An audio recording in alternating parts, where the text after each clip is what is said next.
In the beginning was the Word, and the Word was with God, and the Word was God. In him was life, and that life was the light of all mankind. The light shines in the darkness, and the darkness has not overcome it.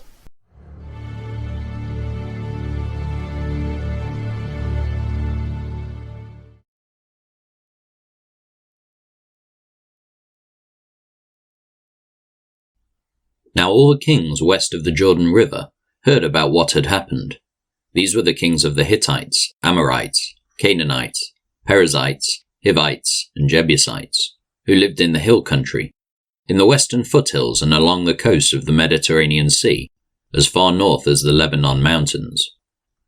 These kings combined their armies to fight as one against Joshua and the Israelites. But when the people of Gibeon heard what Joshua had done to Jericho and Ai, they resorted to deception to save themselves. They sent ambassadors to Joshua loading their donkeys with weathered saddlebags and old patched wineskins. They put on worn-out patched sandals and ragged clothes, and the bread they took with them was dry and mouldy. When they arrived at the camp of Israel at Gilgal, they told Joshua and the men of Israel, "We have come from a distant land to ask you to make a peace treaty with us." The Israelites replied to these Hivites, "How do we know you don't live nearby? For if you do, we cannot make a treaty with you." They replied, "We are your servants." "But who are you?" Joshua demanded. "Where do you come from?" They answered, "Your servants have come from a very distant country. We have heard of the might of the Lord your God and of all he did in Egypt. We have also heard what he did to the 2 Amorite kings east of the Jordan River, King Sihon of Heshbon and King Og of Bashan, who lived in Ashtaroth. So our elders and all our people instructed us. Take supplies for a long journey. Go meet with the people of Israel and tell them, 'We are your servants, please make a treaty with us.' This bread was hot from the ovens when we left our homes, but now, as you can see, it is dry and mouldy. These wineskins were new when we filled them, but now they are old and split open, and our clothing and sandals are worn out from our very long journey." So the Israelites examined their food, but they did not consult the Lord. Then Joshua made a peace treaty with them and guaranteed their safety, and the leaders of the community ratified their agreement with a binding oath. 3 days after making the treaty, they learned that these people actually lived nearby. The Israelites set out at once to investigate, and reached their towns in 3 days. The names of these towns were Gibeon, Kephirah, Beeroth, and Kiriath Jearim. But the Israelites did not attack the towns, for the Israelite leaders had made a vow to them in the name of the Lord, the God of Israel. The people of Israel grumbled against their leaders because of the treaty. But the leaders replied, "Since we have sworn an oath in the presence of the Lord, the God of Israel, we cannot touch them. This is what we must do. We must let them live, for divine anger would come upon us if we broke our oath. Let them live." So they made them woodcutters and water carriers for the entire community, as the Israelite leaders directed. Joshua called together the Gibeonites and said, "Why did you lie to us? Why did you say that you live in a distant land when you live right here among us? May you be cursed. From now on you will always be servants who cut wood and carry water for the house of my God." They replied, "We did it because we, your servants, were clearly told that the Lord your God commanded his servant Moses to give you this entire land and to destroy all the people living in it. So we feared greatly for our lives because of you. That is why we have done this. Now we are at your mercy. Do to us whatever you think is right." So Joshua did not allow the people of Israel to kill them. But that day he made the Gibeonites the woodcutters and water carriers, for the community of Israel and for the altar of the Lord, wherever the Lord would choose to build it. And that is what they do to this day. Adoni-Zedek, king of Jerusalem, heard that Joshua had captured and completely destroyed Ai and killed its king, just as he had destroyed the town of Jericho and killed its king. He also learned that the Gibeonites had made peace with Israel and were now their allies. He and his people became very afraid when they heard all this, because Gibeon was a large town, as large as the royal cities and larger than Ai, and the Gibeonite men were strong warriors. So King Adoni-Zedek of Jerusalem sent messengers to several other kings, Hoham of Hebron, Piram of Jarmuth, Japhia of Lachish, and Debir of Eglon. "Come and help me destroy Gibeon," he urged them, "for they have made peace with Joshua and the people of Israel." So these 5 Amorite kings combined their armies for a united attack. They moved all their troops into place and attacked Gibeon. The men of Gibeon quickly sent messengers to Joshua at his camp in Gilgal. "Don't abandon your servants now," they pleaded. "Come at once, save us, help us. For all the Amorite kings who live in the hill country have joined forces to attack us." So Joshua and his entire army, including his best warriors, left Gilgal and set out for Gibeon. "Do not be afraid of them," the Lord said to Joshua, "for I have given you victory over them. Not a single one of them will be able to stand up to you." Joshua travelled all night from Gilgal and took the Amorite armies by surprise. The Lord threw them into a panic, and the Israelites slaughtered great numbers of them at Gibeon.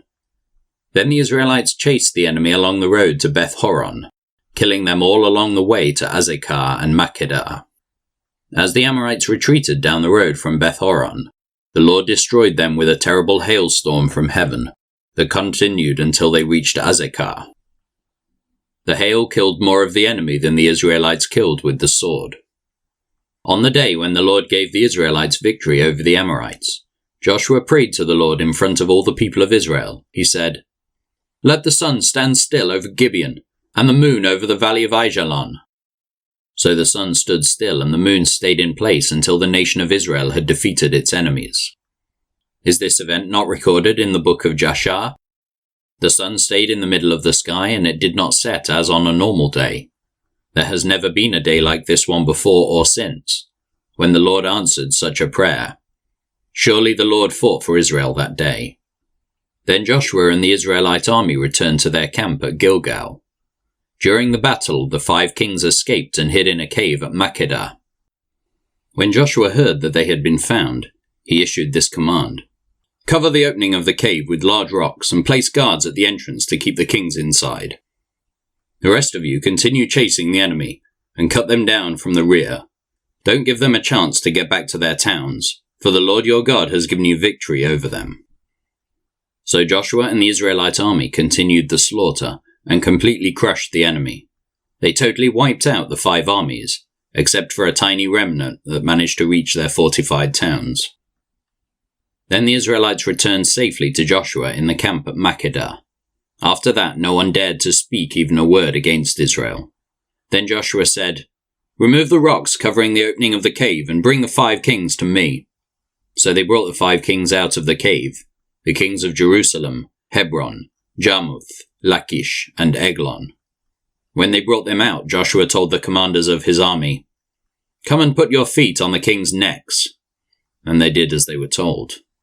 "Don't ever be afraid or discouraged," Joshua told his men. "Be strong and courageous, for the Lord is going to do this to all of your enemies." Then Joshua killed each of the 5 kings and impaled them on 5 sharpened poles, where they hung until evening. As the sun was going down, Joshua gave instructions for the bodies of the kings to be taken down from the poles and thrown into the cave where they had been hiding. Then they covered the opening of the cave with a pile of large rocks, which remains to this very day. That same day Joshua captured and destroyed the town of Makkedah. He killed everyone in it, including the king, leaving no survivors. He destroyed them all, and he killed the king of Makkedah as he had killed the king of Jericho. Then Joshua and the Israelites went to Libnah and attacked it. There too the Lord gave them the town and its king. He killed everyone in it, leaving no survivors. Then Joshua killed the king of Libnah as he had killed the king of Jericho. From Libnah, Joshua and the Israelites went to Lachish and attacked it. Here again the Lord gave them Lachish. Joshua took it on the 2nd day and killed everyone in it, just as he had done at Libnah.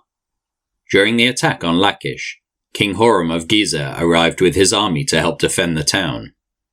But Joshua's men killed him and his army, leaving no survivors. Then Joshua and the Israelite army went on to Eglon and attacked it. They captured it that day and killed everyone in it. He completely destroyed everyone, just as he had done at Lachish. From Eglon, Joshua and the Israelite army went up to Hebron and attacked it. They captured the town and killed everyone in it, including its king, leaving no survivors.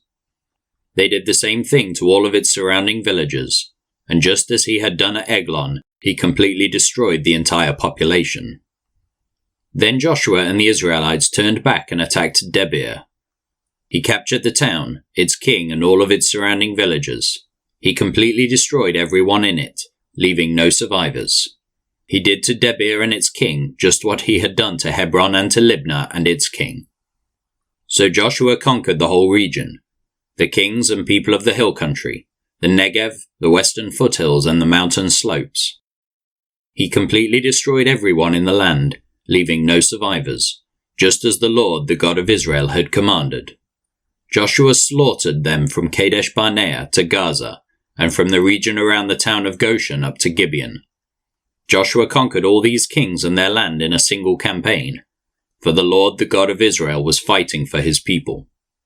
Then Joshua and the Israelite army returned to their camp at Gilgal.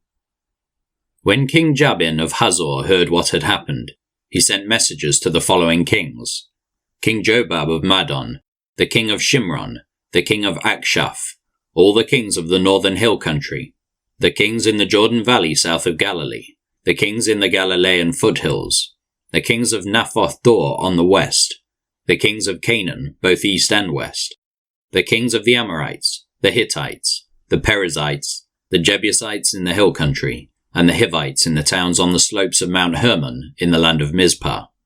All these kings came out to fight. Their combined armies formed a vast horde, and with all their horses and chariots they covered the landscape like the sand on the seashore. The kings joined forces and established their camp around the water near Merom to fight against Israel. Then the Lord said to Joshua, "Do not be afraid of them. By this time tomorrow I will hand all of them over to Israel as dead men. Then you must cripple their horses and burn their chariots." So Joshua and all his fighting men travelled to the water near Merom and attacked suddenly, and the Lord gave them victory over their enemies.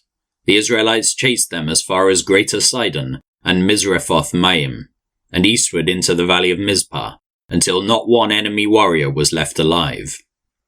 Then Joshua crippled the horses and burned all the chariots as the Lord had instructed. Joshua then turned back and captured Hazor and killed its king. Hazor had at one time been the capital of all these kingdoms. The Israelites completely destroyed every living thing in the city, leaving no survivors. Not a single person was spared, and then Joshua burned the city. Joshua slaughtered all the other kings and their people, completely destroying them, just as Moses, the servant of the Lord, had commanded. But the Israelites did not burn any of the towns built on mounds, except Hazor, which Joshua burned.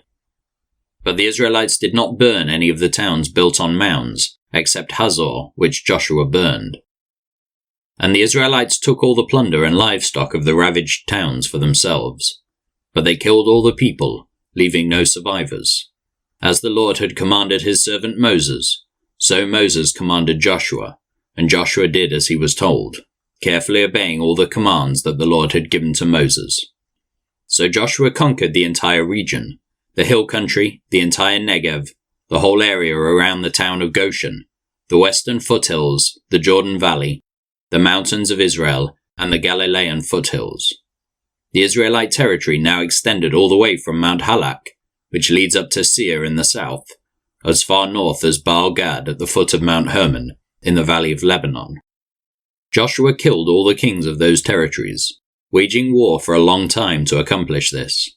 No one in this region made peace with the Israelites, except the Hivites of Gibeon. All the others were defeated, for the Lord hardened their hearts and caused them to fight the Israelites. So they were completely destroyed without mercy, as the Lord had commanded Moses. During this period Joshua destroyed all the descendants of Anak, who lived in the hill country of Hebron, Debir, Anab, and the entire hill country of Judah and Israel. He killed them all and completely destroyed their towns. None of the descendants of Anak were left in all the land of Israel, though some still remained in Gaza, Gath, and Ashdod. So Joshua took control of the entire land, just as the Lord had instructed Moses. He gave it to the people of Israel as their special possession, dividing the land among the tribes. So the land finally had rest from war.